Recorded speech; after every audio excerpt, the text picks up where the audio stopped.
We went to lunch, and at that point I told her I was sorry I was being selfish, and I would be her maid of honor. She said no way I was being selfish, but would never have another maid of honor besides me.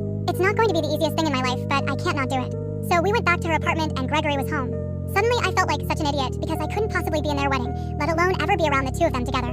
That was the most awkward hello I've ever had in my life, and thank God he'd cleaned up because I was just amped up with nerves to scream at him like I would have in the past. We sort of awkwardly sat on their couch, not saying much, but after a few minutes I just started telling myself again to grow up.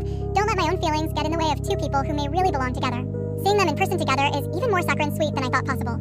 They are perfect for each other. Gregory is supportive. I don't know how many times I had to claim best friend privilege when she got sick over loving fiancé privilege, and sweet, and she's far more tolerant of him than I could ever possibly be. It was still hard for the rest of the evening, but I think it will get better with time. I decided again I would be in their wedding. We had dinner, and I got a hotel because even though I'm trying, I'm not ready to sleep in the same house as them. Tammy has to work today, so I'm just hanging out before I see her for lunch, then I'm going to drive back home. We have a long, long way to go, but I'm so glad I came to see her because at the very least we saw each other and talked it out, and I'm very happy that I'm going to be involved in these major life events with her. Thank you so much for all the input the other day, and thank you for reading all this. TLDR, my best friend is pregnant and marrying my ex-boyfriend. She told me on Sunday. I had an AITA post that blew up on Tuesday, and I traveled to see her yesterday to hash it out. Things are uncomfortable, but she is and will always be my best friend, and I've decided I'm going to be in her wedding. Edit, guys, holy shit. This has blown up again.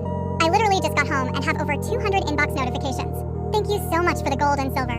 I can't wait to read all this. Thank you so much. Edit 2, I totally passed out last night, so I didn't get to participate like I would have. I have to jump in and defend Tammy. Maybe no one will see this, because it's probably time this fades. Maybe no one will believe me, but for all the criticisms of her, there's a good explanation that can most likely be explained away by me being a bad writer or not wanting this to be a narcissistic novel. For example, I saw someone saying Tammy should have called after the first kiss. I've known her for so long to know that she knows I can be very irrational and angry. I alluded to it in the other post, but I had to do a year of anger management therapy because I can be like dynamite when I get pissed.